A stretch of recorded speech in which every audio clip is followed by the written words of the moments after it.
नमस्कार विद्यार्थी मित्रांनो. आज आपल्याला सामान्य अध्ययन पेपर 1 मध्ये सी हा सेक्शन जो आहे 2025च्या मेन्समध्ये विचारला गेलेला आहे आणि त्याचे प्रश्नचं स्वरूप आपण बघणार आहोत. यामध्ये ह्या वर्षी पेपर बघत असताना आपल्याला 2-3 गोष्टी आवर्जून लक्षात येतील.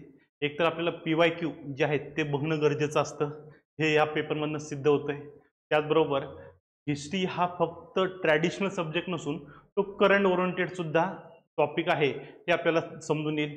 हे पण आपल्याला यामध्ये कव्हर होणार आहे.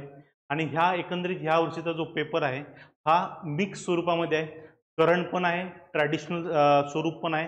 या सगळ्यांना धरून या वर्षीचा पेपर हा आलेला आहे. यामध्ये तुम्हाला सांगितलं की भारतीय कला आणि संस्कृती हा जो सेक्शन आहे या सेक्शनवरती 3 प्रश्न हे विचारले गेलेले आहेत. त्या 3 प्रश्नांमध्ये हडप्पा सिव्हिलायझेशन असेल, त्यानंतर चंदेल आर्ट्स असेल आणि अकबरचं सहिष्णुता धोरण असेल, ह्या 3 गोष्टींवरती प्रश्न हे विचारले गेलेत आणि हे तिन्ही प्रश्न कधी चर्चेमध्ये आलेले आहेत. यानंतर आपण आलो मॉडर्न इंडियामध्ये. मॉडर्न इंडियामध्ये महात्मा फुले जे आहेत यांच्या संदर्भात प्रश्न विचारला गेला आहे आणि त्यांची सुद्धा 200वी जयंती असल्याचं आपल्याला माहिती आहे. त्यामुळे त्या संदर्भातलं आपल्याला थोडंसं प्रेडिक्शन हे करता येऊ शकत होतं.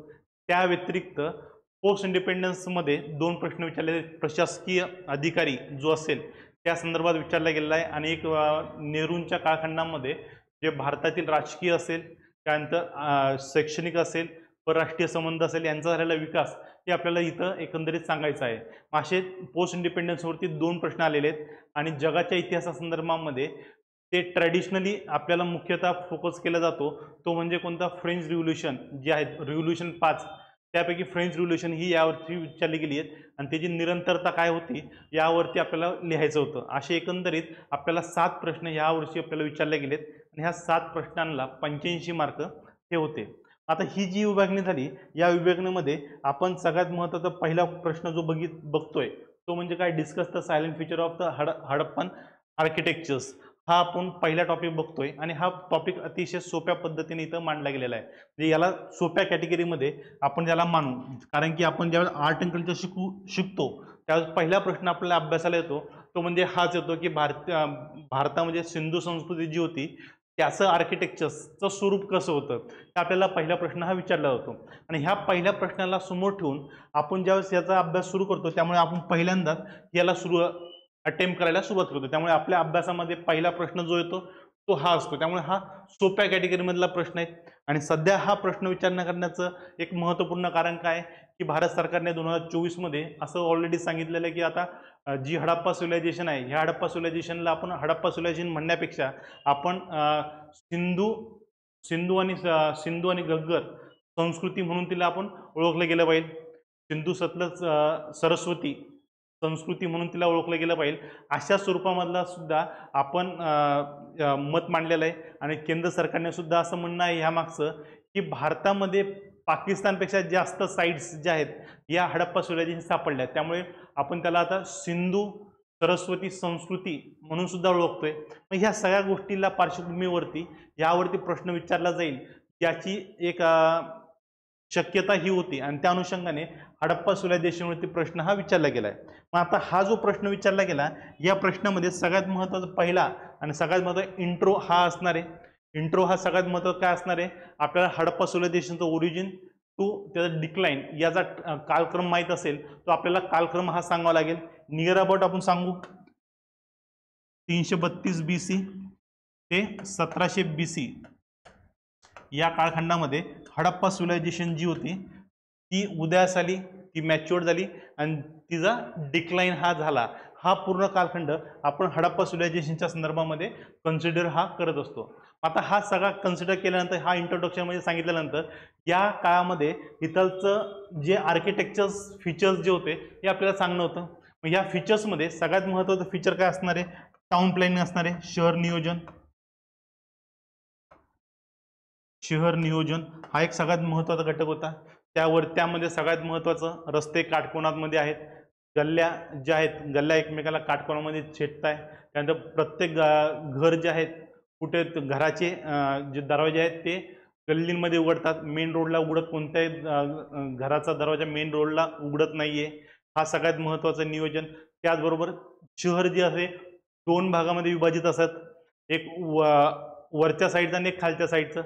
जनरली असं म्हणलं जातं की खालच्या साईडला सामान्य व्यक्ती आणि वरच्या साईडला जे राहतात त्यांना काय म्हणलेलं, जे प्रशासकीय अधिकारी वर्ग जो आहे तो तिथं राहत असावा असं म्हणलं जातं. त्यामुळे शहर नियोजन हा आपला पहिला घटक असणार आहे. त्यामध्ये आपण या सगळ्या गोष्टींना कव्हर करणार आहोत. त्यानंतर दुसरा जो टॉपिक पॉईंट असणार आपला तो म्हणजे सांडपाणी व्यवस्था असणार आहे. सांडपाणी व्यवस्था याचा आपण समावेश करणार आहोत. मग सांडपाणी व्यवस्थामध्ये घरातलं पाणी किंवा घरामध्ये असलेली विहीर याचं जे काही पाणी वापरलं जाणार आहे ते छोट्या म्हणजे काय म्हणतात त्याला मोरीच्या माध्यमातून हे गल्लीतनं मोठ्या गल्लीमध्ये आणि मोठ्या गल्लीतनं मेन रोडमध्ये जो नाला आहे त्या नाल्यामध्ये पाणी सोडलं जातं आणि त्या नाल्यातनं बाहेर शहराच्या बाहेर जाऊन हे पाणी मुख्य नदीमध्ये किंवा मुख्य ठिकाणी त्याला विलीन केलं जात होतं. मग हे जे स्ट्रक्चर होतं हे इथं सांगितलं जाणार आहे. त्यामध्ये इथं ह्या नाल्या ज्या होत्या नाल्या उघड्या नसायच्या, त्यात झाकून ठेवलेल्या असायच्या. ही व्यवस्था आपल्याला इथं एक्सप्लेन करणं अपेक्षित आहे. त्यामुळे सांडपाणी व्यवस्था ह्यामध्ये समाविष्ट होईल. यानंतर तिसरा पॉईंट जो आहे अन्नगार व्यवस्था इथं सापडते आपल्याला. म्हणजे काय, सार्वजनिक उपयोगासाठी अन्नगार जे होते ते साठवले जात होते. कारण की दुष्काळ असेल किंवा इतर कोणत्याही आपत्तीमध्ये लोकांना अन्नधान्याची कमतरता भासू नये याची सुद्धा सुविधा इथं ठेवली गेली होती. त्यानंतर 6 लाईनच्या अन्नगार आपल्याला हडप्पामध्ये सापडलेत, मोहनजोदडोमध्ये सापडलेत. ही व्यवस्था आपल्याला दिसून आलेली आहे. त्यामुळे अन्नगार हा एक महत्त्वाचा सेक्शन असल्याचं आपल्याला दिसून येतं. त्यानंतर चौथा मुद्दा जो आहे तो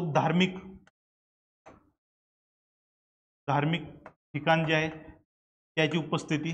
आपल्याला मोहनजोदडोमध्ये सार्वजनिक महास्नानगृह हे सापडलेलं.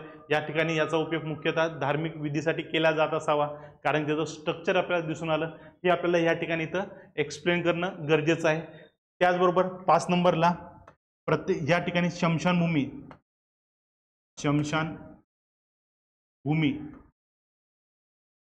आपल्याला सापडल्याची दिसून येते. हडप्पामध्ये कब्रिस्तान हे आपल्याला सापडलेलं आहे, त्याचा उपयोग तिथं केला जात होता.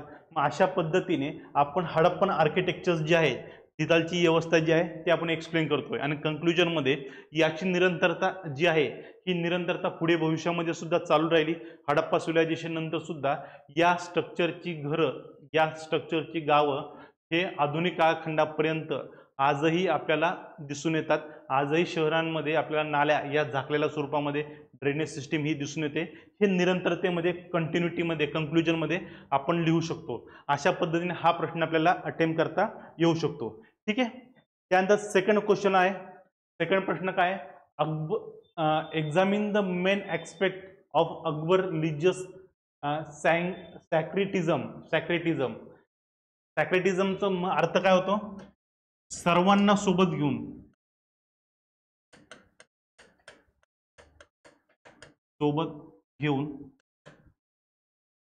म्हणजे धर्मनिरपेक्ष सहिष्णू पद्धतीने आपलं धार्मिक धोरण जे होतं ते राबवण्याचं काम अकबर मार्फत केलं जात होतं. हिंदीमध्ये काय म्हणलंय, अकबर के धार्मिक समन्वयता के प्रमुख पहलुओं का परीक्षण कीजिए.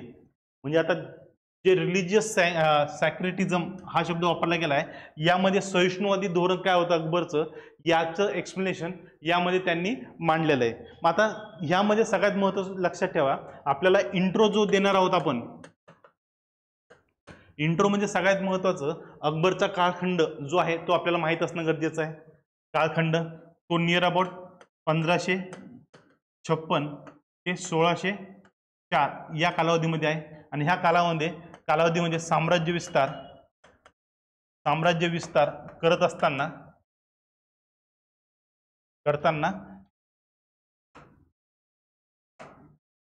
त्याला कशाची गरज भासली आहे, या सहिष्णुवादी धोरणाची.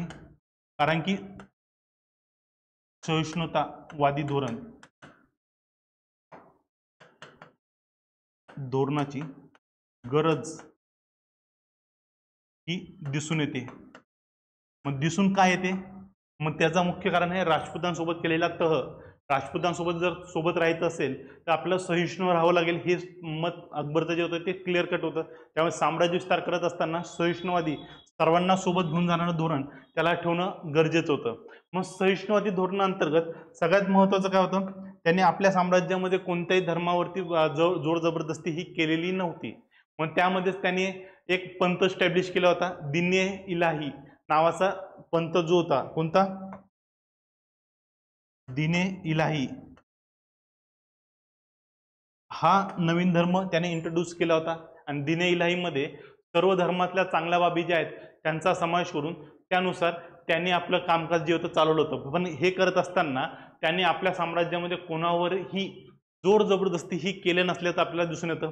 यासोबतच त्याने दुसरं महत्वाचं होतं इबादतखाना.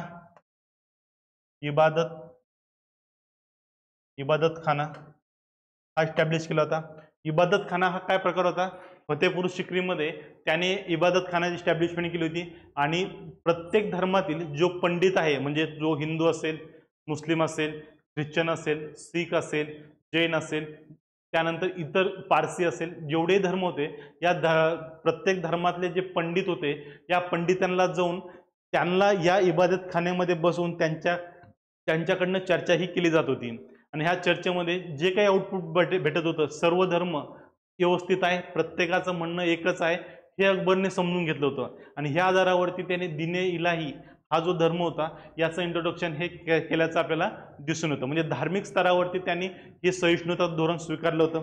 त्यानंतर तिसरा पॉईंट आपण ह्यामध्ये मांडू शकतो की त्याने आपल्या साम्राज्यामध्ये इतर सण उत्सव जे आहेत यांना सुद्धा प्रमोट केलं होतं. त्यांना सुद्धा त्यांच्यावर कोणत्याही स्वरूपाचं बंधन न टाकता त्यांना कामकाज करण्याचं धोरण जे होतं यामध्ये त्यांनी कायम ठेवल्याचं आपल्याला दिसून येतं.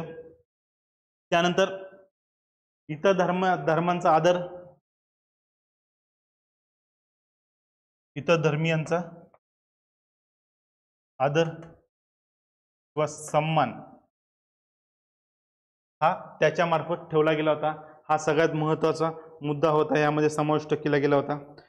त्यानंतर आणि यामध्ये सगळ्यात महत्त्वाचा उद्देश काय होता? यामध्ये साम्राज्यांतर्गत शांतता प्रस्थापित ठेवणे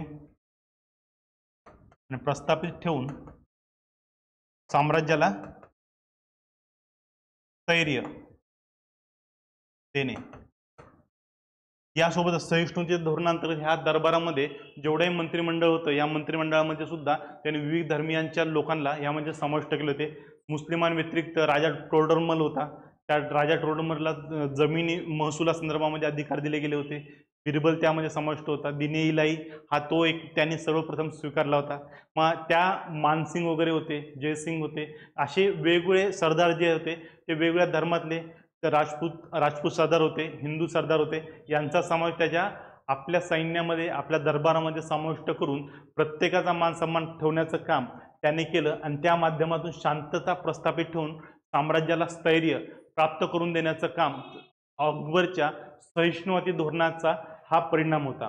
मग आता हेच इंट्रोडक्शन तुमच्या कन्क्लुजनमध्ये सुद्धा 4 पॉईंटनंतर कन्क्लुजन जे राहणार त्या कन्क्लुजनमध्ये सुद्धा आपल्याला हीच गोष्ट मांडायची आहे की अकबरला सहिष्णुवादी धोरण कायम ठेवण्याचा मुख्य उद्देश काय होता? साम्राज्य स्थिर ठेवणं, स्थैर्य प्राप्त करणं आणि शांततेच्या माध्यमातून आपला साम्राज्य विस्तार करत राहणं आणि प्रत्येकाला आपला ॲक्सेप्टन्स जो आहे करून घेणं, हा त्यामागचा मुख्य उद्देश होता. आणि त्यामध्ये अकबर हा यशस्वी झाला. आता हा प्रश्न विचारण्यात जाण्याचा मुख्य उद्देश काय की हिस्ट्रीची एनसीईआरटी जी आहेत, जर आपण बघितलं हिस्ट्रीच्या एनसीईआरटी संदर्भात बरेचसे वादविवाद झाले होते.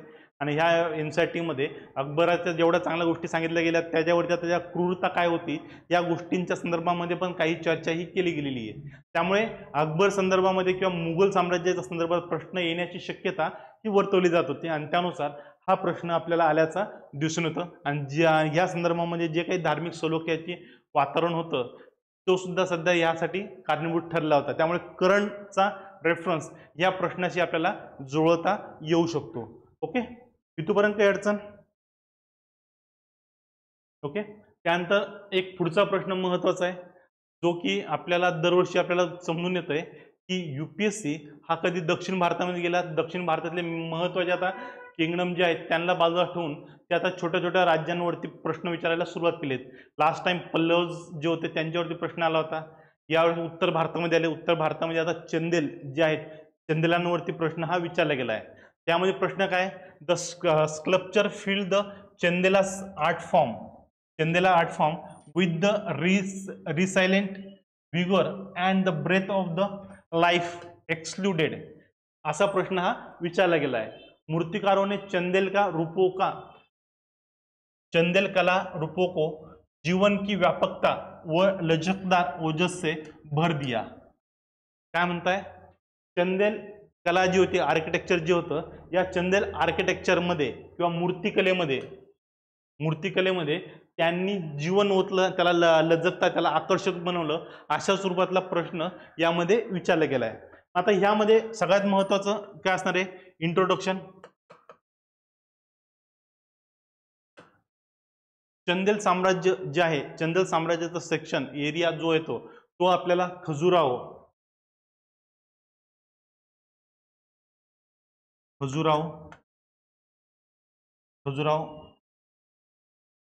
मंदिर शैली जी आहे, या मंदिर शैलीतून मूर्तिकलेचे वैशिष्ट्य आपल्याला दिसून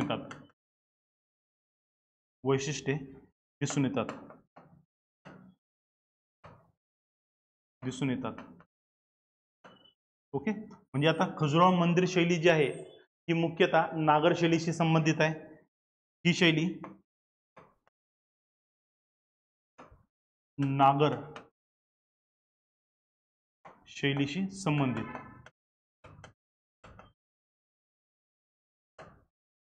संबंधित असल्याचं आपल्याला दिसून येतं. म्हणजे इंट्रोडक्शन मध्ये आपण खजुराहो शैली ही चंदेलाच्या अंतर्गत बनली गेलेली आहे आणि हिचा संबंध हा नागर शैलीची आहे हे आपल्याला दिसून येतं.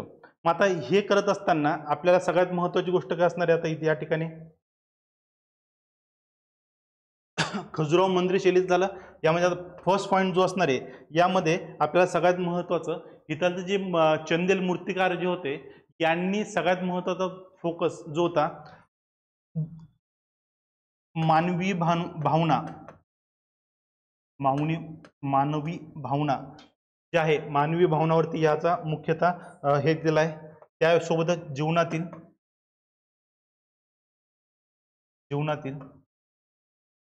महत्वाच्या बाबी ज्या आहेत यावरती त्यांनी प्रकाश टाकलेला आहे.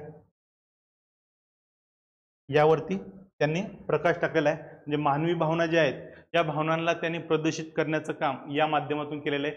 जे आपल्याला खजुराहो मंदिर शैली जी आहेत त्यामध्ये आपल्याला दिसून कामुक स्वरूपाच्या ज्या मानवीय भावना ज्या आहेत त्याचं प्रदर्शन या ठिकाणी अतिशय उत्तमरित्या तिथं दाखवले गेले आहेत. त्यांचे एक्सप्रेशन जे आहेत ते दाखवले गेलेत. हे त्याचं महत्वाचं बाब होती. दुसरी सगळ्यात महत्वाची गोष्ट यामध्ये सांगितली आहे, यांनी फक्त केवळ धार्मिकतेला न सांगता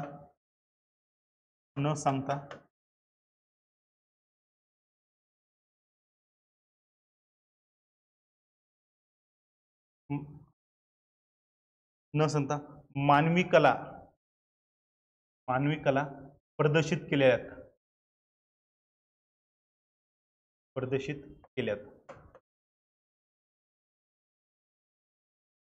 ओके, प्रदर्शित केल्या. आता मानवी कला कोणती असणार आहे, यामध्ये नृत्य असेल, संगीत असेल, नृत्य, संगीत, नाटक,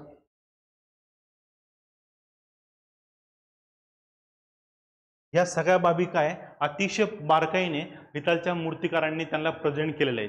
त्यामुळे चंदेल मूर्तिकला जी आहे ही केवळ धार्मिकतेला धरून आहे का, नाही. यांनी मूर्तीच केवळ बनवल्या आहेत का, फक्त मंदिरच बनवलेत का, मंदिरं वगैरे बनवत असताना सुद्धा त्यांनी मानवी कला ज्या आहेत, मानवी नृत्य असेल, मानवी नृत्य करत असताना महिला असेल, पुरुष असेल, लहान मुलं असतील, यांना सुद्धा प्रदर्शित केलंय. हे करत असताना त्यांच्या चेहऱ्यावरचे जे हावभाव आहेत, त्यांचे एक्सप्रेशन जे आहेत, यांना सुद्धा अतिशय बारकाईने त्यांना टिपण्याचं काम या कलेअंतर्गत केले गेले. त्यामुळे एक महत्त्वपूर्ण वैशिष्ट्य आपल्याला इथं समजून येईल. याचबरोबर शृंगार जे आहेत 3 नंबरला आपण शृंगाराचा समावेश केलेला आहे. समावेश जो आहे शृंगार जे आहे ते सांगितलंय. त्यानंतर मानवीय संवेदना यांचा प्रामुख्याने यामध्ये समावेश केल्याचा आपल्याला दिसून येतं.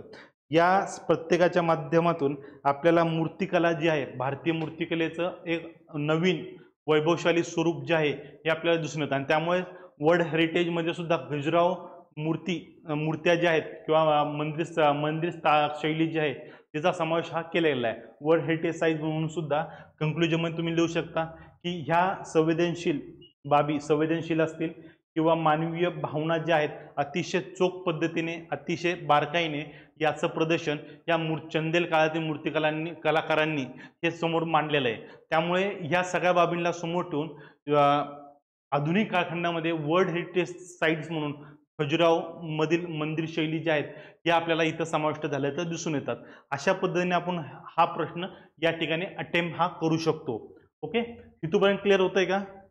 म्हणजे ह्यामध्ये काय नाही, इंट्रोडक्शनमध्ये चंदेलाचा कालखंड आपल्याला माहिती असावा तो सांगावा, त्यानंतर ते हे 3-4 पॉईंट आपण सांगावेत आणि त्यानंतर कंक्लुजनमध्ये सध्याच्या स्थितीमध्ये खजुराहो मंदिर शैलीचं वैशिष्ट्य काय आहे त्या अनुषंगाने आपण त्याला प्रेझेंट करणं गरजेचं आहे. ओके, त्यानंतर नेक्स्ट पुढचा प्रश्न अजून महत्त्वाचा आहे तो म्हणजे the ethos of civil service. Ethos of civil service in India stand for the combination of professionalism with the nationalistic consequences excluded. Answer कितीमध्ये हवे? 150 मध्ये हवे. यामध्ये हिंदीमध्ये काय म्हटलं जात आहे? भारत में सिविल सेवा का लोकाचार व्यावसायिकता व राष्ट्र और राष्ट्रवादी चेतना के संयोजन का प्रतीक है, स्पष्ट कीजिए असं विचारलं गेलेलं आहे. त्यामुळे हा प्रश्न आपल्याला अटेम्प्ट करत असताना अतिशय शांतपणे थोडासा ट्रिकी आहे, पण हा प्रश्न कशा संदर्भात आहे? पोस्ट इंडिपेंडन्सशी संबंधित आहे. कशा संदर्भात आहे? Post independence.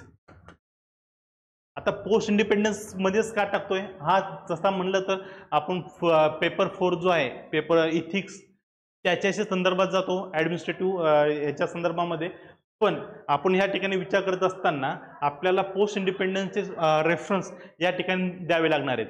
आता हे रेफरन्स देत असताना सगळ्यात महत्त्वाचं बघा, यामध्ये प्रशासकीय कार्यकुशलता म्हणजे आता काय म्हणलेलं आहे? लोकाचार व्यावसायिकता म्हणजे काय? Combination of professionalism. ethos of the civil services in India stand for the combination of the professionalism with the nationalistic conscience excluded असा विचार केलाय. म्हणजे काय म्हणलेलं आहे या ठिकाणी? फक्त प्रशासकीय अधिकारी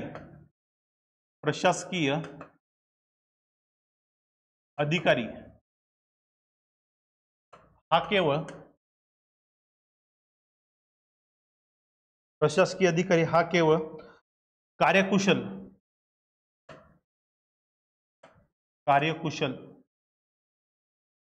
नसावा. या व्यतिरिक्त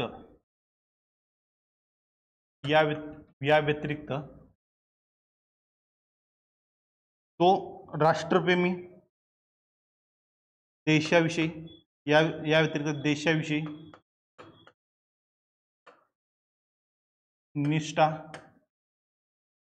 निष्ठा व समर्पणाची भावना त्यात असावी असं या ठिकाणी त्यांनी स्पष्टपणे मांडलेलं आहे. म्हणजे आता काय या पूर्ण प्रश्नाचा सार काय सांगितलेला आहे? तुम्हाला कोणताही प्रशासकीय अधिकारी जो आहे हा केवळ काय नसावा? कार्यकुशल नसावा. म्हणजे त्याच्या कामामध्ये फक्त कुशल असावा असं आहे का? नाही. मग हे करत असताना असा कोणताही प्रशासकीय अधिकारी आहे त्याची देशाविषयी असलेली निष्ठा ही प्रामाणिक असावी आणि समर्पणाची भावना यामध्ये समाविष्ट असावी. आता हा प्रश्न सुद्धा करंट ओरिएंटेड तुम्हाला दिसून येईल, कारण की तुम्हाला माहिती आहे की मागच्या वर्षी 24 मध्ये DRDO मध्ये सुद्धा काही प्रशासकीय अधिकारी जे आहेत जे मोठ्या पोस्टवर होते त्यांना हनी ट्रॅपमध्ये पकडले गेलेत आणि त्यांनी आपले कार्य करत असताना काम तर कार्यकुशलतेने केलंय, पण देशाविषयी असलेली निष्ठा समर्पणता जे आहे त्यामध्ये त्यांना दोषी पकडले गेले. आणि या वर्षी सुद्धा असे बरेचसे इन्सिडेंट घडलेत की भारतातील बरेचसे अधिकारी वर्ग जो आहे त्या अधिकारी वर्गाने काय म्हणजे ते कोणत्या गोष्टीने दुसऱ्या देशांच्या ह्यामध्ये ते अडकले गेलेले आहेत. असे बरेचसे एक्झाम्पल्स आपल्यासमोर आलेत. त्यामुळे हा प्रश्न त्या अनुषंगाने बघितला गेला तर हा अतिशय काय व्यापक स्वरूपामध्ये, थोडासा किचकट स्वरूपामध्ये आव्हानात्मक असा हा प्रश्न आहे. मग आता पहिल्यांदा आपल्याला हा प्रश्न समजल्यानंतर आपल्याला सगळ्यात महत्त्वाचं आपल्याला पॉझिटिव्ह गोष्टी सांगायच्या आहेत. निगेटिव्ह एक्झाम्पल कोणतेही द्यायचे नाही आहेत अशा प्रश्नामध्ये. आता हे सांगत असताना सगळ्यात महत्त्वाचा आपल्याला पहिला पॉईंट तर आपण हा इंट्रोडक्शनमध्ये हा स्पष्ट केला. त्यानंतर व्यावसायिकता, प्रशासकीय अधिकाऱ्यांमध्ये असलेली व्यावसायिकता म्हणजे काय? व्यावसायिकता म्हणजे काय असणार आहे? आता व्यावसायिकता या अंतर्गत कोणताही प्रशासकीय अधिकारी हा आपल्या कामाच्या संदर्भामध्ये काय असावा? पारदर्शक असावा. आपल्या कामाची जबाबदारी त्याने पूर्ण कर्तव्य हे सुव्यवस्थितपणे पार पाडलं जावं, हा इथला सगळ्यात महत्त्वाचा मुद्दा आहे. निष्पक्षपणा त्यामध्ये असावी, जबाबदारी घेण्याची जबाबदेही ही त्या अधिकारी वर्गामध्ये असणं गरजेचं आहे. आता हे करत असताना आता आपल्या कार्याचं कामाचं निर्वहन करत असताना अशा कोणत्याही अधिकाऱ्याने आपल्या देशाचं सार्वभौमत्व जे आहे त्यावरती कोणत्या स्वरूपात गदा येऊ नये किंवा त्याच्यावरती कोणती संकट येऊ नये याची काळजी घेणं गरजेचं आहे. त्या देशाची अखंडता असेल, त्यानंतर सामाजिक न्याय असेल, त्यानंतर सदैव कर्तव्यनिष्ठ असणं यासारख्या जबाबदारी आणि राष्ट्रवादी आपले विचार याचं पालन सुद्धा अशा अधिकाऱ्यांनी करणं गरजेचं आहे. ह्या व्यावसायिकतेच्या अंतर्गत आपल्याला ह्या सगळ्या गोष्टी सांगायच्या आहेत. म्हणजे काय? कोणताही अधिकारी पारदर्शक, निष्पक्षपणे, सामाजिक न्यायाला समोर ठेवून याने आपलं काम जे आहे त्यांनी आपली जबाबदारी पार पाडावी. ही करत असताना असा कोणताही व्यक्ती हा त्याने देशाचं सार्वभौमत्वावरती कोणतेही संकट येणार नाही आपल्या कृतीमुळे. त्यासोबतच त्यामध्ये सर्वांना सोबत घेऊन जाण्याची क्षमता असावी. राष्ट्रवादी असावा. तो राष्ट्रवादी असावा म्हणजे कोणत्याही पक्षाशी संबंधित नव्हे, पण आपले विचार हे देशाच्या हितासाठी असावे याचा यामध्ये समावेश हा केला जावा. ही व्यावसायिकतेचा समावेश यामध्ये केला आहे. आणि एक्झाम्पल देत असताना तुम्हाला व्ही.के. मेनन जे आहे, थर्ड पॉइंट, व्ही.के. मेनन यांचं तुम्ही एक्झाम्पल देऊ शकतात. म्हणजे मेनन जे होते त्यांनी सगळ्यात महत्त्वपूर्ण काम भारत स्वातंत्र्य ज्यावेळेस झाला त्यावेळेस त्यांनी आपली निष्ठा, सार्वभौमत्व या सगळ्या गोष्टींना समोर ठेवून वल्लभभाई पटेल सोबत त्यांनी वल्लभभाई पटेलचे सचिव म्हणून त्यांनी देशाचं इंटिग्रेशन करत असताना त्यांनी देशहित समोर ठेवलं आणि आपलं कार्य, आपलं काम हे अतिशय चोख पद्धतीने पार पाडलं. मग असे जेवढे अधिकारी वर्ग आहे भारतामध्ये, या अधिकारी वर्गातलं तुम्ही एक्झाम्पल देऊ शकतात. मी जसं व्ही.के. मेनन केलं तसं लिंगदोहनचं एक्झाम्पल देऊ शकतात. लिंगदोहननी सुद्धा निवडणूक आयोगाचे अध्यक्ष झाल्यानंतर त्यांनी आपली भूमिका स्पष्ट करताना सरकारच्या विरोधात जाऊन वोटिंग आय डी आणला, वोटिंग आय डीमध्ये फोटो आणला आणि त्यांनी सुधारणा करून सरकारला सुव्यवस्थित आणि पारदर्शक स्वरूपामध्ये निवडणुका घेण्यामध्ये भाग पाडलं होतं. आणि त्यामध्ये मोठी क्रांती ही त्यांच्या काळखंडात झाली होती. असे जे अधिकारी वर्ग आहेत त्यातले तुम्हाला काही एक्झाम्पल आठवत असतील तर तुम्ही ते एक्झाम्पल तुम्ही पटवून सांगू शकतात. त्यांचं काही थोडक्यामध्ये त्यांचं कार्य जे आहे ते तुम्ही मांडू शकतात. आणि कन्क्लुजनमध्ये मग असे सर्व अधिकारी जे भारताच्या राष्ट्रहितासाठी कार्यरत असतात त्यांची देशाला गरज आहे. त्यांचं कार्य हे वाखण्याजोगं आहे. ते 26/11 जे शहीद झाले असे अधिकारी वर्ग आहेत यांचाही तुम्ही उल्लेख करू शकतात. आणि अशा पद्धतीने हा प्रश्न जो आहे ते तुम्ही त्याचा शेवट करू शकता. म्हणजे या कन्क्लुजनमध्ये हे सगळ्या गोष्टी तुम्हाला मांडणं या ठिकाणी अपेक्षित आहे. मग आपण हा पोस्ट इंडिपेंडन्स मधला आहे त्यामुळे व्ही.के. मेनन असतील, इतर अधिकारी लिंगदोह असतील, यासारखे अधिकारी वर्ग असतील किंवा सर्वोच्च न्यायालयाचे न्यायाधीश ज्यांनी की इंदिरा गांधीला रिझाईन द्यायला सांगितलं असे न्यायाधीश असतील. असे जेवढे खटले झालेत, कोणताही तुम्हाला प्रशासकीय किंवा संवैधानिक पदावरचा व्यक्ती आठवत असेल त्याची कार्यपद्धती, त्याची पारदर्शकता, निष्पक्षपणा या सगळ्या गोष्टींचा समावेश यामध्ये आपल्याला करता येऊ शकतो. ओके, अशा पद्धतीने हा प्रश्न आपल्याला अटेम्प्ट करायचा आहे. त्यानंतर नेक्स्ट क्वेश्चन बघूया. Mahatma Jyotirao Phule's writing and efforts of the social reform, untouch issue of almost all the subaltern classes, discuss, answer 250 words. म्हणजे किती? 15 मार्कासाठी हा प्रश्न विचारला गेलेला आहे. हिंदीमध्ये काय प्रश्न म्हणतो या? महात्मा ज्योतिराव फुले के समाज सुधार प्रयासों और लेखन ने समाज के लगभग सभी उपेक्षित तबकों की समस्याओं को छुआ है। चर्चा कीजिए। ओके, चर्चा कीजिए 250 वर्ड्स जे आहे या 250 वर्ड्स मध्ये आपल्याला हा मुद्दा जो आहे तो इथं मांडायचा आहे। मग आता ह्यामध्ये सगळ्यात महत्त्वपूर्ण बाबी काय असणार आहे? मग आता त्यांचं सगळ्यात महत्त्वाचं इंट्रोडक्शन त्यामध्ये सगळ्यात महत्त्वाचं त्यांचा सेक्शन प्रारंभिक त्यांचं कॉन्ट्रीब्युशन भारतातील शैक्षणिक व्यवस्थेमध्ये त्यांनी मुलींची शाळा स्थापित करण्यामध्ये शिक्षणाच्या माध्यमातून मुलांपर्यंत पोहोचण्याचा, त्यांना सुशिक्षित करण्याचा आणि त्यातून समाजातील ज्या कुप्रथा आहेत त्या दूर करण्यासाठी त्यांनी पहिला इनिशिएटिव्ह घेतला आणि त्यासाठी 1848 मध्ये पुण्यात मुलींसाठी पहिली शाळा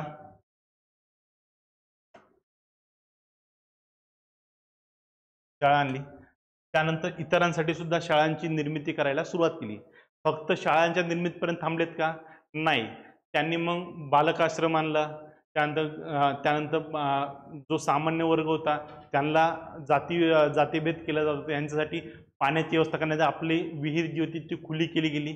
असे बरेचसे इनिशिएटिव्ह जे होते या इनिशिएटिव्हवरती आपल्याला या ठिकाणी आपल्याला बोलायचं आहे। मग आता ह्यामध्ये सगळ्यात महत्त्वाचं त्यांचा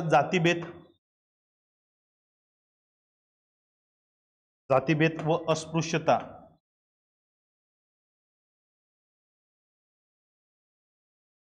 विरोधी मत जे आहे यावरती आपल्याला संदर्भात जे मत आहे ते आपल्याला लिहायचं आहे।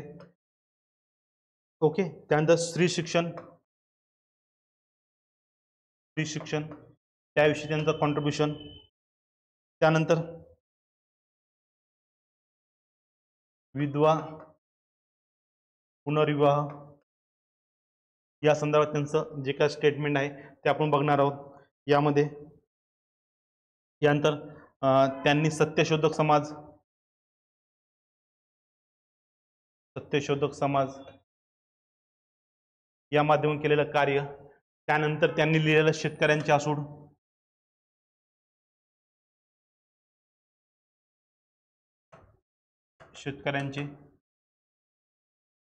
आसूड त्यांचे प्रश्न मांडलेत। त्यानंतर कैफियत या पुस्तकाचा संदर्भ घेऊन सामान्यांचे प्रश्न त्यांच्यामार्फत कशा पद्धतीने मांडले गेले, त्यानंतर सामान्यांना कसं त्यांनी सुविधा प्राप्त करून देण्याचा प्रयत्न हा त्यांच्या लिखाणाच्या माध्यमातून केला। धार्मिक अंधश्रद्धा आणि ब्राह्मणवाद जो आहे त्याच्या विरोधामध्ये केलेला संघर्ष हा आपण यामध्ये मांडू शकतो। आणि त्यांच्या कार्याने दलित तो समाजातील सर्वात कनिष्ठ वर्ग जो होता त्यांना मानलं जात होतं, सामाजिक त्यांच्यावर अन्याय केले जात होते, या अन्यायाला प्रत्युत्तर देण्याचं काम त्यांच्या या भूमिकेच्या माध्यमातून झालंय। मग त्यांनी फक्त काय समाज सुधारण्याचं काम केलं का? नाही, आपल्या लिखाणाच्या माध्यमातून सुद्धा त्यांनी इनिशिएटिव्ह घेतल्यात। आणि महिलांच्या शिक्षणासाठी त्यांनी 1882 मध्ये हंटर आयोग जो होता त्या आयोगामध्ये सुद्धा साक्ष दिली आणि मुलींच्या शिक्षणासाठी सक्तीचं शिक्षण केलं जावं, त्यांच्यासाठी सुविधा उपलब्ध करून दिल्या जाव्यात याची मागणी करणारे सुद्धा तेच होते। त्यामुळे अशा सगळं त्यांचं जे काही कार्य आहे या सर्व कार्यांना आपण इथं इन्क्लूड करणार आहोत। आणि कंक्लुजनमध्ये भारतातील समाज सुधारण्याच्या संदर्भामध्ये महाराष्ट्रामध्ये त्यांनी केलेलं एक महत्त्वपूर्ण कार्य होतं। त्यांच्या कार्य जे होते छत्रपती शाहू महाराज असतील, डॉक्टर बाबासाहेब आंबेडकर असेल आणि वीरा शिंदे असतील, या प्रत्येक भारतातील महाराष्ट्रातील समाज सुधारणे त्यांचा कार्याचा प्रेरणा घेतली आणि सामाजिक बदलासाठी पुढे कार्य कंटिन्यू केलं। ह्या सगळ्या गोष्टी आपण ह्यामध्ये मांडू शकतो कंक्लुजनमध्ये। मग अशा पद्धतीने आपण हा प्रश्न जो आहे आधुनिक भारतातला त्याला आपण टच करू शकतो। या संदर्भामध्ये पण काय महत्त्वपूर्ण आहे की UPSC सुद्धा दरवर्षी इकॉनॉमिक अँड सोशल या इश्यूजवरती प्रश्न विचारला जातो। यावेळेस सोशल इश्यूज जो होता याला हायलाईट केले गेलं आणि त्यानुसार पुढे गेलं। तसेच महात्मा फुलेंची ही 200वी जयंती होती, त्या अनुषंगाने सुद्धा तो एक महत्त्वपूर्ण घटक म्हणून आपण त्यांना बघू शकतो। ओके, ठीक आहे। Next question, trace India's consolidation process during the early phase of independence in the term of the polity, economy, educations and international relation. Answer in 250 words. प्रश्न काय? राजतंत्र, अर्थव्यवस्था, शिक्षा, अंतर्राष्ट्रीय संबंधों के विषय में आजादी के प्रारंभिक काल में भारत के सुदृढ़ीकरण की प्रक्रिया को रेखांकित कीजिए. 250 वर्ड्स मध्ये सांगितलंय. ओके, आता ह्यामध्ये सगळ्यात महत्त्वाची गोष्ट बघा, यामध्ये सगळ्यात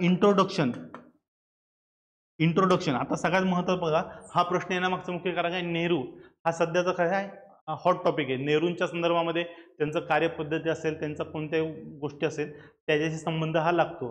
न्यू एज्युकेशन पॉलिसी असेल, इंटरनॅशनल रिलेशन संबंध असेल, परराष्ट्रीय संबंध असतील यावरती त्यांचा संबंध येतो. राजकीय संबंध असेल त्यावरती त्यांच्यावर चर्चा ही प्रामुख्याने ही केली जाते. आता त्या संदर्भामध्ये प्रश्न येईल की अपेक्षित मागच्या दरवर्षी आपण एक्सपेक्टेड ठेवतो आणि त्यानुसार ह्या वर्षी सुद्धा आपल्याला पंडित नेहरू हे विचारले गेलेत. आता इंट्रोडक्शन म्हणजे सगळ्यात महत्त्वाचं पूर्ण हा जो टाइम पिरियड सांगितला आहे हा आपल्याला मुख्यतः 1947 to 64 या टाइम पिरियडमध्ये आपल्याला स्वतंत्र भारतातील राजकीय, सामाजिक, आर्थिक, शैक्षणिक आणि आंतरराष्ट्रीय संबंध यावरती आपल्याला त्यांचा झालेला विकास जो आहे त्या विकासावरती आपल्याला या ठिकाणी चर्चा ही करायची आहे. मग आता ह्या चर्चा करत असताना सगळ्यात महत्त्वाचं पॉलिटी. पहिला मुद्दा काय सांगितला? पॉलिटी सांगितला. मग पॉलिटी सांगत असताना मग ह्यामध्ये सगळ्यात महत्त्वाचं काय की त्यांनी ह्या राजकीय संदर्भामध्ये विकास जो झाला यामध्ये भारतामध्ये संविधानाची निर्मिती केली. डॉक्टर बाबासाहेब आंबेडकरांच्या नेतृत्वामध्ये संविधान निर्मितीला सहकार्य केलं आणि हे करत असताना त्यांनी 26 नोव्हेंबर 1949 रोजी संविधान हे पूर्णत्वास नेलं आणि 26 जानेवारी 1950 मध्ये त्याची अंमलबजावणी ही सुरू केली. हा पहिला पॉईंट लिहू शकता. दुसऱ्या पॉईंटमध्ये तुम्ही आलात की भारतामध्ये संस्थानिकांचं एकीकरण करण्यामध्ये एकीकरण हे राजकीय पॉलिटिकली राजकीय दृष्टिकोनातून प्रेरित होतं. यामध्ये जुनागड असेल, हैदराबाद असेल, त्रावणकोर असेल, भोपाळ असेल, बिकानेर असेल, त्यानंतर जम्मू अँड काश्मीर असेल, या सगळ्यांचं एकत्रीकरण करण्यामध्ये एक महत्त्वपूर्ण भूमिका या काळामध्ये पंडित जवाहरलाल नेहरूंची पडल्याचं दिसून येतं. आणि ह्या इंट्रोमध्ये आपण याला अजूनही म्हणू शकतो, या संपूर्ण कालावधीमध्ये जो प्रभाव होता हा प्रभाव कोणाचा होता? पहिले पंतप्रधान पंडित जवाहरलाल नेहरू यांचा प्रभाव असल्याचं आपल्याला दिसून होतं. या प्रत्येक क्षेत्रामध्ये यांचा प्रभाव होता. मग त्यांच्या मार्फत पॉलिटिकल ह्याच्यामध्ये आपण सगळ्यात पहिला इनिशिएटिव्ह संविधान निर्मितीच घेतला. दुसरा initiative integration of the state, ते कार्य कोणी केलं असतं? पंतप्रधानांच्या नावावर ते कार्य हे पार पडलं जातं. हे सगळ्यात महत्त्वाची बाब होती. त्यानंतर देशांतर्गत पहिली इलेक्शन संघराज्यात्मक व्यवस्था स्थापित करणं, भाषिक राज्याची निर्मिती करणं आणि लोकशाही पद्धतीची स्थापना करून तिला पुढे चालवण्यासाठी केलेले प्रयत्न असेल. या सगळ्यात 2 ते 3 मुद्द्यांना आपण पॉलिटी अंतर्गत त्यामध्ये त्यांचा समावेश हा करू. त्यानंतर दुसरा सगळ्यात महत्त्वाचा त्यांनी दुसरा अर्थव्यवस्थेसंदर्भात सांगितलं. अर्थव्यवस्थेमध्ये आपण मिश्र अर्थव्यवस्थेचा स्वीकार केला होता. मिश्र अर्थव्यवस्थेचा स्वीकार करण्यामागचा उद्देश काय होता की आपल्याला दोन्ही रशिया असेल किंवा अमेरिका असेल या दोन्हीकडनं आपल्याला जास्तीत जास्त प्रमाणामध्ये आर्थिक हित कसं प्राप्त होईल याच्या अनुषंगाने आपण मिक्स इकॉनॉमी जी आहे त्याचा समावेश हा केल्याचं आपल्याला दिसून येतं. याचाच प्रभाव म्हणून पंचवार्षिक योजनेचा संबंध लावला गेला. पंचवार्षिक योजनेच्या माध्यमातून आपण शेती असेल, शेतीवरती अधिक लक्ष दिलं. त्यानंतर उद्योग असेल, उद्योगानंतर इतर क्षेत्राकडे आपण टप्प्याटप्प्याने लक्ष दिलं. पहिली पंचवार्षिक योजना शेतीवर केंद्रित होती, दुसरी उद्योगांवर होती आणि तिसरी पंचवार्षिक योजना दोघांवरती सम पातळीवरती मोठ्या प्रमाणात भर हात दिला गेला होता. या व्यतिरिक्त मिक्स इकॉनॉमी पंचवार्षिक झालं. त्यानंतर आपण जमीन सुधारणा कमीत कमी आपण काय 55 हेक्टर पर्यंत 54 हेक्टर पर्यंत जमीन एकर पर्यंत जमीन एका व्यक्तीच्या नावावर असू शकते. जे अतिरिक्त आहे ती सरकारने घ्यायला सुरुवात केली होती, एक मर्यादा टाकली होती. ह्या सगळ्या गोष्टींचा समावेश यामध्ये केला गेला होता. एक महत्त्वाचा इनिशिएटिव्ह यामध्ये आल्याचं आपल्याला दिसून येतं. त्यानंतर सहकार चळवळ जी होती ती आणली गेली होती. सहकार चळवळ महाराष्ट्रामध्ये प्रवरा या ठिकाणी पहिली सहकार आधारित ऊसाचा कारखाना जो होता तो स्टॅब्लिश 1949 मध्ये झाला आणि त्यातून सहकार हे तत्व जे होतं ते आता एक्सपांड व्हायला सुरुवात झाली होती भारतामध्ये, त्यामुळे ते एक महत्त्वपूर्ण आहे. मग ह्या सगळ्या गोष्टींचा समावेश मिक्स इकॉनॉमी आर्थिक ध्येय धोरणांतर्गत याचा समावेश हा व्हायला सुरुवात झाला होता, हे आपण या ठिकाणी समजून घेतो. त्यानंतर आपण रेल्वे उद्योग त्या संदर्भामध्ये जे काही उद्योगधंदे बोकारो असेल इतर ठिकाणी असेल त्याला आपण स्टॅब्लिश केलं, त्याचा संदर्भ आपण थोडक्यामध्ये एका लाईनमध्ये आपण देऊ शकतो. तिसरा मुद्दा आहे शिक्षण क्षेत्रामध्ये. शिक्षण एक राधाकृष्ण आयोग आणला. राधाकृष्ण आयोगाच्या माध्यमातून देशांतर्गत शिक्षण हायर एज्युकेशन जे आहे ते आपण निश्चित केलं. हायर एज्युकेशनमध्ये भाषा ही इंग्रजी ठेवली जावी, भारतीयकरण करण्यावरती भर दिला गेला. पाश्चिमात्य जे चांगल्या गोष्टी आहेत त्यांचा समावेश केला गेला आणि त्यानुसार प्रत्येकाला कंपल्सरी फ्री आणि कंपल्सरी एज्युकेशन दिलं जावं असं मत मांडलं गेलं. हे हायर एज्युकेशनमध्ये आपण एक भूमिका स्पष्ट केली. त्याचबरोबर हायर एज्युकेशनच्या संदर्भामध्ये IIT असेल, IIMs असतील, एम्स असतील यासारख्या संस्थान, इस्रो असतील या संस्थांची स्थापना करण्याचं महत्त्वपूर्ण भूमिका या पहिल्या टप्प्यामध्ये पार पडल्याचं आपल्याला दिसून येतं. त्यानंतर आंतरराष्ट्रीय संबंध आलेत. आंतरराष्ट्रीय संबंधांमध्ये IR मध्ये सगळ्यात महत्त्वाचं आपण शेजारील देशांसोबत एक सलोख्याचे संबंध ठेवण्यावरती भर दिला. आशियाई परिषद, आशिया आफ्रिका युनिटी किंवा त्या परिषद भरवली, त्या माध्यमातून आपण आंतरराष्ट्रीय स्तरावरती प्रभाव आणि त्यांचं नेतृत्व करण्याचं धमक आपल्याला असल्याचं आपण दाखवून दिलं. हा पहिला होता. त्यानंतर चीनसोबत संबंध सुदृढ करत असताना आपण पंचशील तत्वाचा स्वीकार केला, तो एक महत्त्वाचा मुद्दा सांगू शकतो.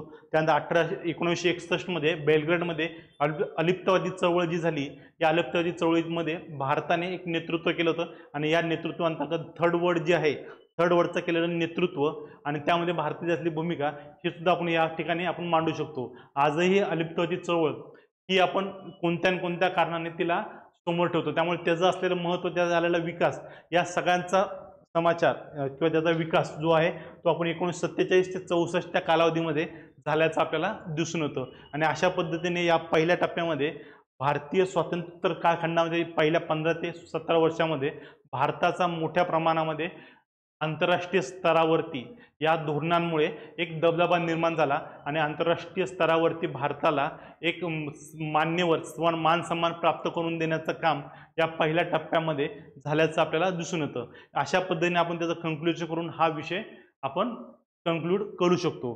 दरवर्षी आपल्याला पोस्ट इंडिपेंडंट प्रश्न येईल असं नाही, पण विचारलं जातं. ह्यावेळेस 2 प्रश्न आलेत. तो प्रश्न जे 2 प्रश्न आलेत ते थोडे वेगळ्या पद्धतीने आलेत, त्यामुळे आता 2 प्रश्न आलेत, त्यामुळे पोस्ट इंडिपेंडन्स हा सेक्शन आपण स्किप करू शकतोय का? अजिबात नाही. पोस्ट इंडिपेंडन्स हा एक महत्त्वाचा सेक्शन असल्याचं आपल्याला दिसून येतं. त्यानंतर शेवटचा प्रश्न होता the French revolution has the enduring the relevance to the contemporary world. असा प्रश्न आहे. एक्सप्लेन असं म्हटलं गेलंय 250 वर्ड्समध्ये. समकालीन विश्व के लिए फ्रांसीसी क्रांति की निरंतर प्रासंगिकता है, स्पष्ट कीजिए, असा हा प्रश्न हा विचारला गेला आहे. आता हे करत असताना आपल्याला ह्यामध्ये लक्षात ठेवा, आपल्याला इंट्रो, आता मी पण ज्यावेळेस शिकवतो तुम्हाला आता राफेलच्या संदर्भामध्ये फ्रान्सचा संबंध होता, त्यामुळे असं वाटत होतं फ्रेंच रिव्होल्यूशन करणं महत्त्वाचं, कारण की मागच्या 1-2 वर्षामध्ये सुद्धा 1-2 वर्ष प्रश्न आला नव्हता फ्रेंच रिव्होल्यूशनवरती, त्यामुळे प्रश्न येण्याची शक्यता होती. आणि जनरली आपण जेवढेही विद्यार्थी आपण UPSC प्रिपरेशन करतो त्या प्रत्येकाला मी सांगत असतो की 5 रिव्होल्यूशन वर्ल्ड हिस्ट्रीच्या एनी हाऊ कंडिशन प्रश्न येऊ न येऊ हे तुम्ही करून ठेवायचं, कारण की ह्यावरती या रिव्होल्यूशन्सवरती जर तुम्ही मागच्या 10 वर्ष PYQ बघितलेत तर तुम्हाला समजून येईल की PYQ हे 100% येतात आणि PYQच्या आधारावरती 5 पैकी एक कोणते रिव्होल्यूशन की तुम्हाला सापडणार म्हणजे सापडणार. त्यामुळे ह्यावरती विशेष भर देण्याचं मी सतत सांगत असतो आणि त्याचा फायदा हा आहे की विद्यार्थ्यांना हा प्रश्न खूप जास्त डिफिकल्ट नाही, इझिएस्ट वेमध्ये हा प्रश्न आपल्याला सोडवता आला असेल. ओके, यामध्ये इंट्रोडक्शन जो असेल यामध्ये सगळ्यात पहिली आणि महत्त्वाची बाब काय सांगणार आहोत की फ्रेंच रिव्होल्यूशनचा कालखंड 1789 ते 1800 या कालावधीमध्ये काय फ्रेंच रिव्होल्यूशन जी होती 1797 पर्यंत आहे.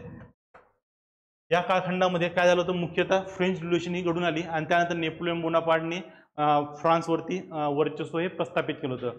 हे काय होतं, प्रोडक्ट होतं नेपोलियन बोनापार्ट या फ्रेंच रिव्होल्युशनचं.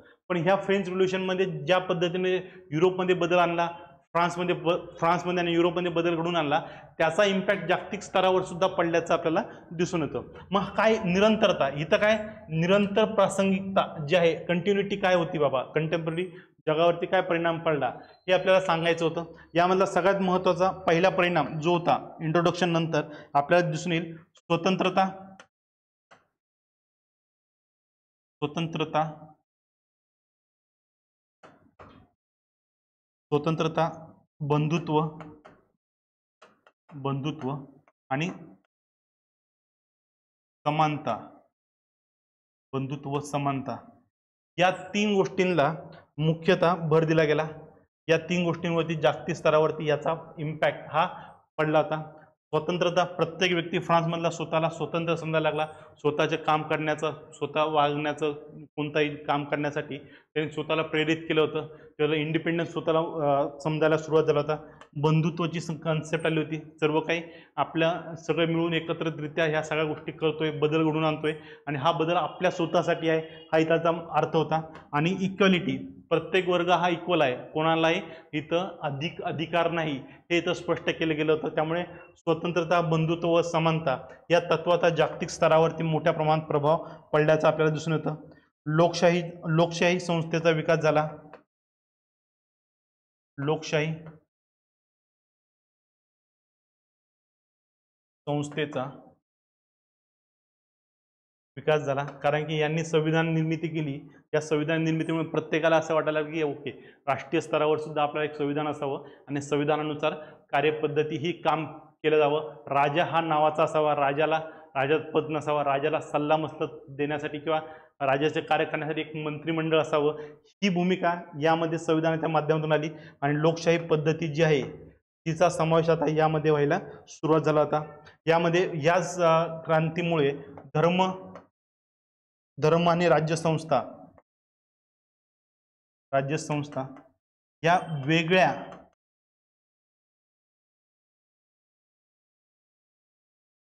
असल्याचे म्हटले. म्हणजे फ्रान्समध्ये धर्म आणि राज्यसंस्था या पहिल्यांदा वेगळ्या झाल्या आणि याचा इम्पॅक्ट हा जागतिक स्तरावर सुद्धा पडल्याचा आपल्याला दिसून होतो. आणि या आधारावरती आपण म्हणतो की ओके, ही व्यवस्था जी आहे ही व्यवस्था वेगळी झाली पाहिजे. ह्यावरती मत मॉन्टेस्क्यू प्रमाणे प्रत्येकाने यावरती मत मांडलं होतं. त्यानंतर नागरी स्वातंत्र्य फंडामेंटल राईट्स जे आहेत त्यांना मोठ्या प्रमाणात चालना दिली गेली. फंडामेंटल राईट्स जे आहेत त्याला चालना दिली गेली. त्यानंतर आजही याची निरंतरता, कन्क्लुजनमध्ये याचं निरंतरता आजही आपल्याला दिसून येते. प्रत्येक देशाच्या संविधानामध्ये, प्रत्येक देशाच्या व्यवस्थेमध्ये आपल्याला फ्रेंच रिव्होल्युशनमधले तत्व स्वतंत्र, समता व बंधुत्व याचा समावेश करण्यासंदर्भामध्ये, लोकशाहीचं मजबूतीकरण करण्यामध्ये, फंडामेंटल राईट्सच्या नागरी अधिकारांसंदर्भामध्ये मुख्यतः आपल्याला माहिती ही प्राप्त होते. आणि ह्या सगळ्या माध्यमातून देशांमध्ये लोकशाहीची स्थापना होऊन लोकांचं राज्य लोकांना स्थैर्य प्राप्त करून देण्याचं काम हे केलं जातं, जे आजही आजच्या काळामध्ये सुद्धा हे ही रिव्होल्युशन लागू होते. त्यामुळे हा पूर्ण 2025चा सामान्य अध्ययन पेपर 1चा हिस्ट्री सेक्शनमध्ये आलेले 7 प्रश्न होते. या 7 प्रश्नांना आपण इथं समजून घेतलंय, त्याचं इंट्रोडक्शन बघितलंय, मेन बॉडी बघितली आहे, कन्क्लुजन बघितलंय आणि प्रश्न येण्याचं कारण पण बघितलंय. एकंदरीत आपल्याला समजून आलं असेल की UPSC ही काही खूप डिफिकल्ट पेपर नाही आहे, डिफिकल्ट एक्झाम नाही आहे. तिला फक्त एक थोडी शिस्तबद्ध पद्धतीने आपल्याला अभ्यास करावा लागतो. आणि हा अभ्यास जर आपल्याला पूर्ण करायचा असेल तर आपल्याला डायरेक्शन अकॅडमीच्या माध्यमातून हा अभ्यास आपण पूर्ण करू शकतो. आपल्याला खाली दिलेल्या नंबरवरती आपण कॉन्टॅक्ट करा आणि ह्या संदर्भामध्ये आपल्याला अधिक माहिती ही आपल्याला उपलब्ध होणार आहे. ठीक आहे, चालेल, थँक्यू. काही अडचण असेल, प्रश्न असेल, क्युरीज असेल किंवा काही कोणत्याही स्वरूपामध्ये तुमचे डाऊट्स असतील तर हे सॉल्व्ह करण्यासाठी खाली दिलेला नंबर जो आहे त्या नंबरवरती तुम्ही नक्की कॉन्टॅक्ट करू शकतात. Thank you very much.